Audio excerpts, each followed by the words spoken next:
Oke, baik. Assalamualaikum warahmatullahi wabarakatuh. Selamat pagi, siang, sore, ataupun malam, kapanpun Ibu Indah menonton presentasi saya ini. Sebelumnya perkenalkan, nama saya Febri Aminata dengan NIM akhir 402, saya dari kelas EHJ. Di sini saya akan mempresentasikan untuk menyelesaikan tugas, ujian, ataupun evaluasi tengah semester mata kuliah bisnis digital. Di sini saya mengambil kasus nomor kedua karena memang hari ini kita melihat satu hal yang sebenarnya dekat dengan kita dalam sehari-hari, tapi sering kita abaikan. Kita semua tahu bahwa isu lingkungan dan sustainability itu penting. Kita juga sering mendengar tentang konsep circular economy. Tapi kalau kita lihat dalam praktiknya, kita masih lebih sering memilih untuk membeli barang baru dibanding dengan memanfaatkan barang yang sudah ada. Nah, pertanyaannya, kenapa bisa begitu? Apakah karena kita tidak peduli? Atau sebenarnya karena sistem yang ada belum cukup untuk memudahkan kita dalam meyakinkan kita juga? Nah, dari situ saya mencoba mengembangkan sebuah solusi berbasis digital yang tidak hanya mendorong kesadaran, tetapi juga mengubah perilaku.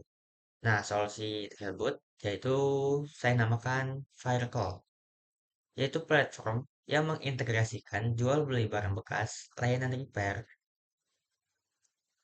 serta sistem COD yang aman dan terstruktur. Dan melalui presentasi ini, saya akan menjelaskan bagaimana platform ini dirancang untuk menjawab masalah kepercayaan, kenyamanan, dan insentif dalam adopsi sirkular ekonomi di Indonesia. Oke, kita ke... Jadi ini ya, Bu, namanya Verkle, yaitu solusi untuk mendorong ekonomi sirkular. Kita lanjut ke slide selanjutnya. Oke, di slide selanjutnya di sini ada latar belakang dan juga urgensi. Kenapa platform ini penting? Karena di Indonesia sendiri itu sedang menghadapi beberapa masalah yang relevan, di antaranya yaitu consumption yang tinggi, yaitu konsumsi berlebihan di Indonesia dipicu oleh budaya materialistis, yaitu lebih baik beli baru gitu. Nah, tren sosial e-commerce itu juga sangat terlihat di Indonesia karena 52% konsumen belanja via media sosial. Dan pengaruh influencer menyebabkan timbulan sampah dengan volume yang tinggi. Menurut DJBP Kemenku Indonesia, menghadapi masalah serius dengan limbah fashion menghasilkan sekitar 1,8 hingga 2,3 juta ton limbah tekstil per tahun, di mana hanya sekitar 12,8% yang berhasil diolah. Konsumsi yang berlebihan dan tidak berkelanjutan sudah pasti tidak baik untuk kesehatan, finansial, dan lingkungan. Di samping berpotensi menjadi tumpukan barang, di samping berpotensi menjadi tumpukan barang tak terpakai di rumah. Lalu yang kedua, itu masalah tentang limbah tekstil maupun limbah elektronik. Sampah terus meningkat. Berdasarkan laporan Global E-Waste Monitor 2024, Indonesia menjadi penghasil limbah elektronik terbesar di Asia Tenggara dengan timbunan mencapai 1,9 juta ton pada 2022. Tingginya timbunan limbah elektronik di Indonesia mengakibatkan pencemaran lingkungan yang serius melalui perembasan logam berat seperti merkuri dan timbal ke dalam sumber air tanah serta pelepasan gas beracun ke udara akibat pembakaran ilegal. Kondisi ini secara langsung mengancam kesehatan masyarakat dengan resiko kerusakan saraf, gangguan fungsi organ, sekaligus menyebabkan kerugian ekonomi besar karena hilangnya potensi daur ulang material berharga yang seharusnya bisa dimanfaatkan kembali melalui sistem ekonomi sirkular.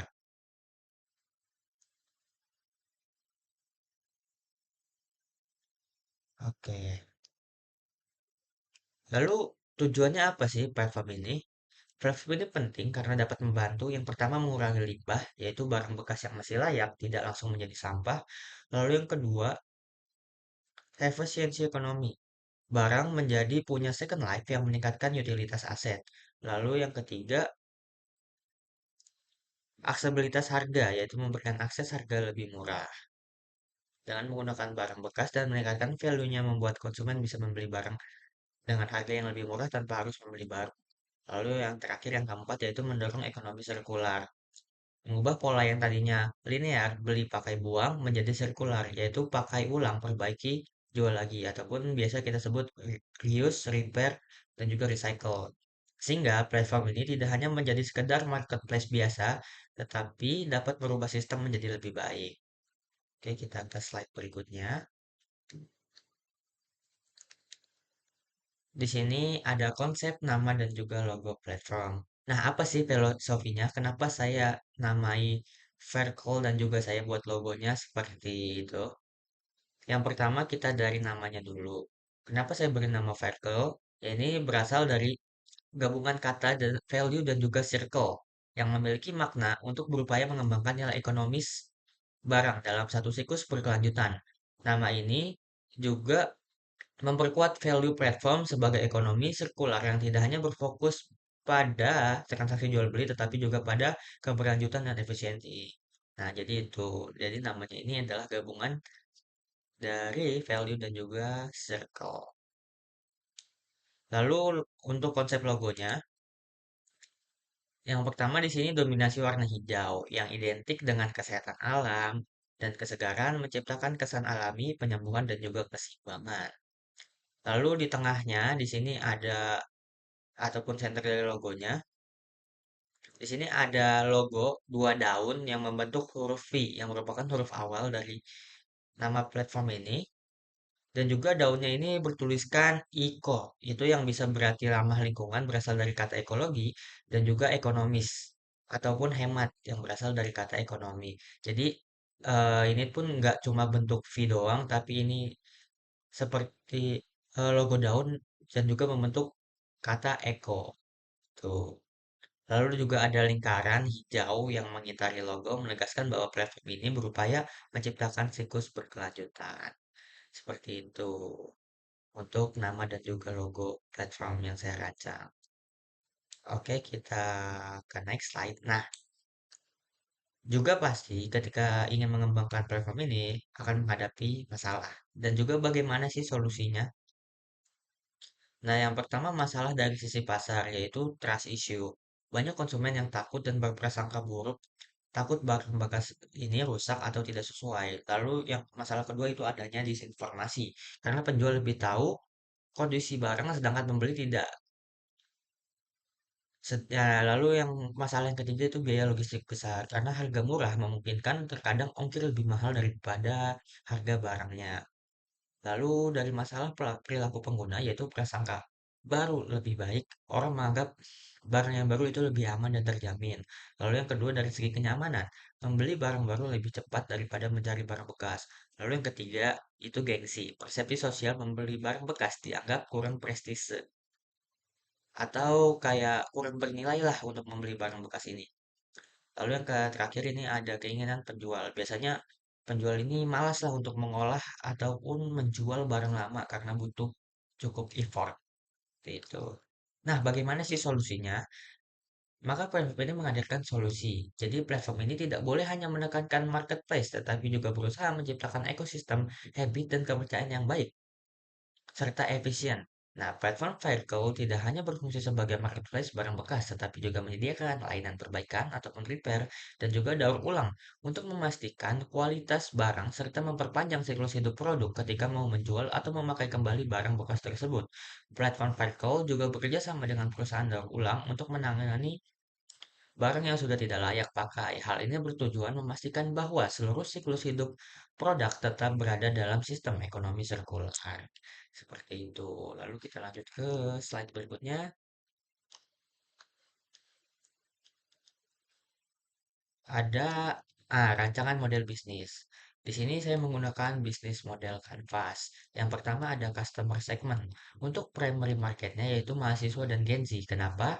Karena kelompok ini sensitif terhadap harga, terbiasa dengan platform digital, dan lebih terbuka terhadap konsep sustainability sehingga menjadi target awal untuk membangun traction.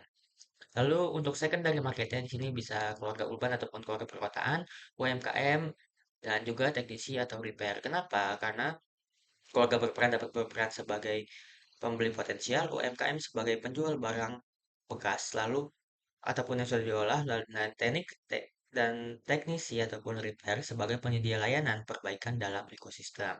Lalu untuk value proposition-nya, barang bekas dengan jaminan kualitas. Platform menyediakan sistem grading, review, dan verifikasi untuk mengurangi resiko beli barang bekas. Pembelian barang bekas.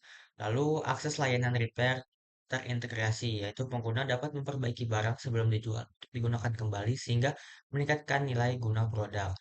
Lalu yang ketiga, ekosistem ekonomi sirkular. Platform tidak hanya memfasilitasi transaksi, tetapi juga memastikan barang tetap berada dalam siklus penggunaan melalui reuse, repair, dan recycle. Lalu lalu ada channels.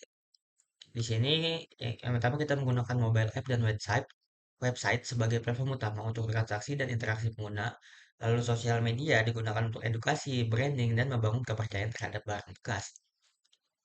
Lalu yang ketiga di sini saya tambahkan komunitas kampus. Kenapa? Karena komunitas kampus ini dapat menjadi awal untuk penetrasi pasar dengan biaya rendah dan engagement tinggi. Jadi kita dapat meningkatkan engagement kita melalui komunitas kampus terlebih dahulu. Lalu ada customer relationship. Yang pertama di sini ada saya beri nama gamifikasi ataupun memang sudah namanya yaitu Vacation, yaitu sistem poin dan reward untuk meningkatkan keterlibatan pengguna. Lalu ada review dan rating system, yaitu membangun kepercayaan melalui transparansi kualitas barang dan reputasi penjual. Lalu ada edukasi, yaitu konten yang mengubah mindset pengguna dari konsumsi linear ke konsumsi sirkular. Lalu ada key partnership, yang pertama di sini ada jasa logistik, yaitu gunanya untuk mendukung distribusi barang secara efisien, termasuk opsi COD. Lalu yang kedua ada mitra repair, menyediakan layanan perbaikan untuk meningkatkan kualitas dan nilai jual barang. Lalu yang ketiga ada perusahaan daur ulang, yaitu mengelola barang yang tidak layak pakai agar tetap memiliki nilai dalam siklus ekonomi. Lalu selanjutnya di sini ada revenue streams. Yang pertama ada transaction fee, komisi dari setiap transaksi jual beli, lalu ada premium listing, fitur berbayar untuk meningkatkan visibilitas produk, lalu ada repair service fee, pendapatan dari layanan perbaikan melalui mitra, lalu ada yang terakhir ada subscription, paket berlangganan untuk penjual aktif dengan fitur tambahan. Jadi itulah cara nantinya platform untuk menghasilkan uang. Lalu ada key resource. Yang pertama ada platform teknologi, infrastruktur utama untuk menjalankan marketplace, lalu ada database pengguna, aset penting untuk pengembangan bisnis dan personalisasi layanan, lalu ada sistem trust ataupun tools multi rating, verifikasi, dan quality control untuk menjaga kepercayaan, lalu yang terakhir ada mitra logistik dan repair, sumber daya eksternal untuk mendukung operasional platform. Lalu di sini ada key activities. Yang pertama ada development and maintenance platform, pengembangan fitur dan stability system, ada user acquisition, yaitu strategi untuk menarik dan mempertahankan pengguna. Lalu ada quality control system, yaitu menjaga standar kualitas barang di platform. Lalu yang keempat ada partnership management, yaitu mengelola kerjasama dengan berbagai mitra. Nah, lalu yang terakhir, di sini ada cost structure. Yang pertama ada development dan teknologi, biaya pengembangan dan infrastruktur sistem, lalu ada marketing, biaya promosi dan akuisisi pengguna. Yang ketiga ada operational dan customer support, yaitu biaya operasional harian dan layanan pelanggan. Lalu yang terakhir ada partnership cost, yaitu biaya kerjasama dengan mitra logistik, repair, dan juga daur ulang. Nah, jadi model bisnis ini bertujuan menggabungkan keuntungan ekonomi dan kepedulian lingkungan dengan bantuan teknologi digital agar tercipta ekosistem ekonomi sirkular yang saling terhubung dan bisa terus berkembang. Oke, kita lanjutkan next slide, yaitu sistem insentif dan vintage untuk meningkatkan pengguna ataupun atensi pengguna.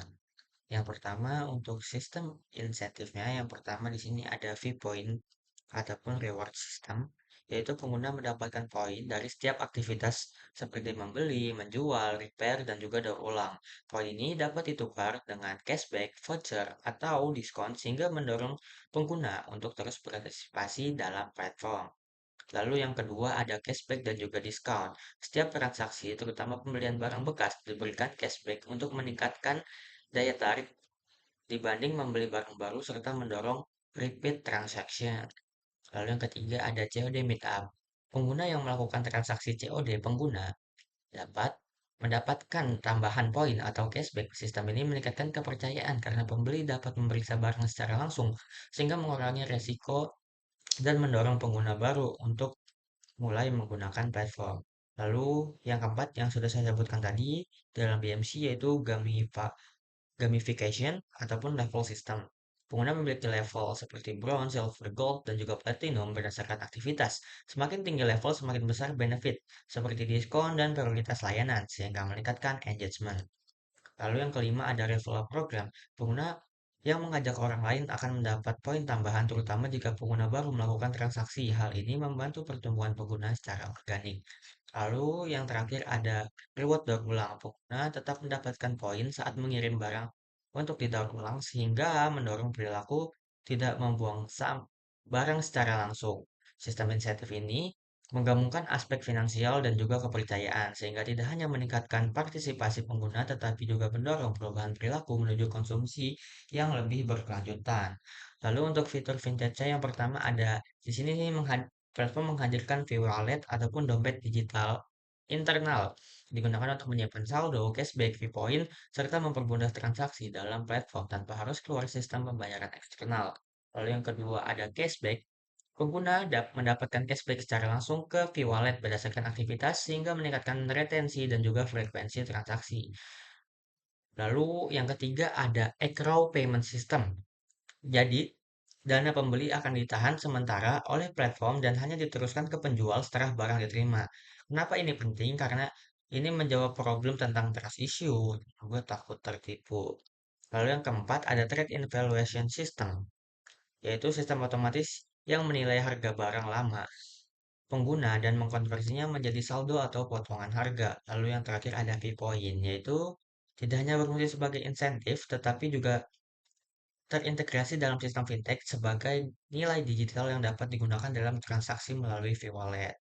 Jadi itu untuk sistem insentif dan juga financial technology yang akan dihadirkan untuk meningkatkan pengguna.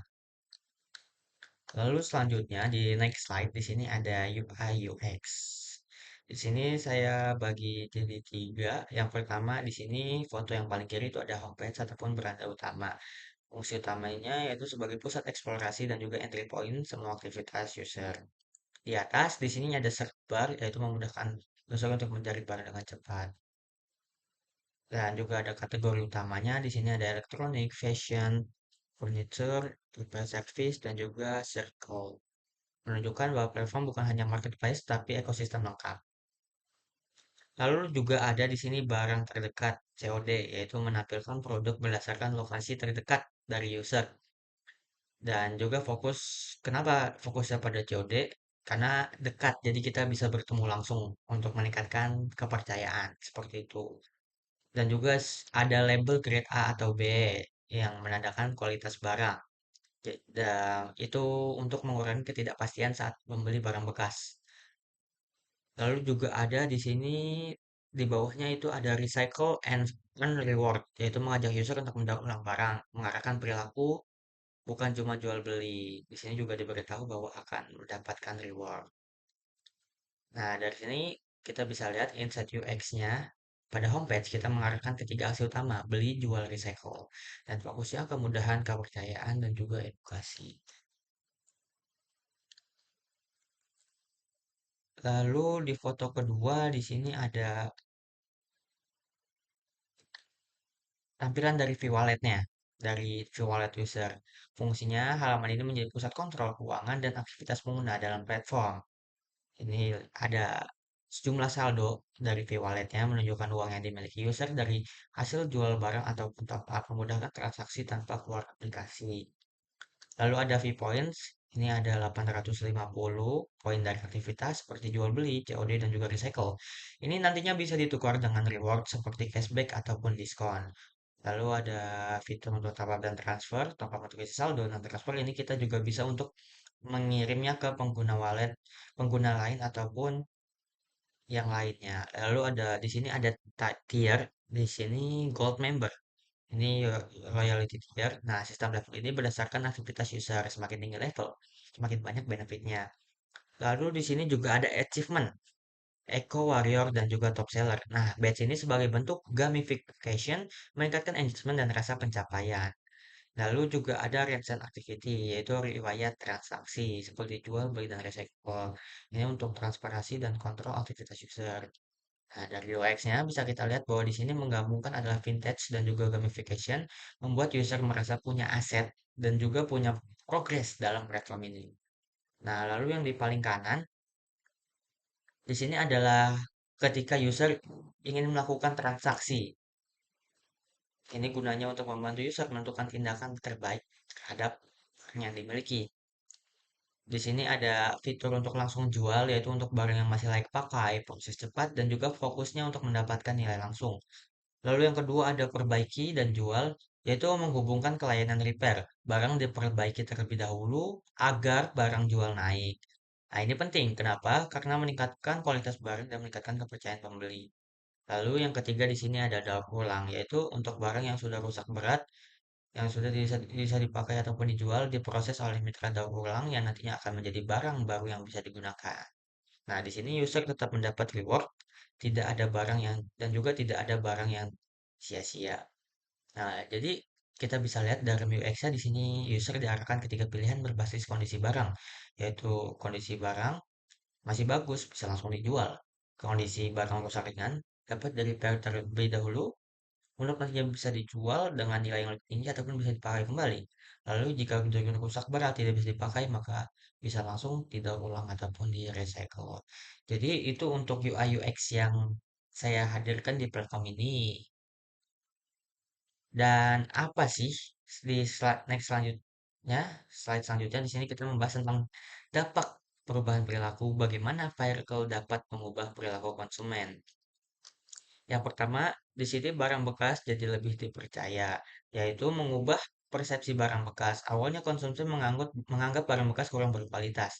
Nah, melalui fitur seperti grading system, rating, dan juga COD, Vertical meningkatkan kepercayaan sehingga barang bekas dipandang sebagai alternatif yang layak dan aman. Lalu yang kedua, konsumsi yang lebih hemat dan juga rasional, mengubah kebiasaan konsumsi. Konsumen yang awalnya terbiasa membeli barang baru didorong untuk beralih ke barang bekas melalui harga lebih murah, cashback, dan juga fee point, sehingga keputusan pembelian menjadi lebih rasional dan juga efisien. Lalu yang ketiga, mendorong partisipasi aktif. Dengan adanya insentif seperti reward, gamification, dan juga referral, pengguna tidak hanya menjadi pembeli, tetapi juga ikut menjual, memperbaiki, dan juga mendaur ulang barang. Itu untuk menarik user aktif. Lalu yang keempat, ada mengurangi kebiasaan membuang barang. Fitur repair, recycle, dan juga trade-in membuat pengguna memiliki alternatif selain membuang barang, sehingga barang yang sudah tidak digunakan tetap memiliki nilai. Lalu yang terakhir, terbentuk pola konsumsi berkelanjutan. Secara jangka panjang, kombinasi fitur insentif dan juga edukasi akan membentuk kebiasaan baru di mana konsumen lebih mempertimbangkan penggunaan ulang dan keberlanjutan dibandingkan dengan membeli barang baru. Dengan pendekatan berbasis teknologi, insentif, dan kepercayaan, Spherical tidak hanya menjadi platform transaksi, tetapi juga mampu mendorong perubahan perilaku konsumen menuju pola konsumsi yang lebih efisien dan juga berkelanjutan. Oke, mungkin tadi itu paparan presentasi saya mengenai ekonomi sirkular dan juga bagaimana saya merancang sebuah platform yang nantinya dapat mendorong ekonomi sirkular di Indonesia ini. Mungkin cukup sekian dari saya, kurang lebihnya mohon maaf. Saya ucapkan terima kasih. Wassalamualaikum warahmatullahi wabarakatuh.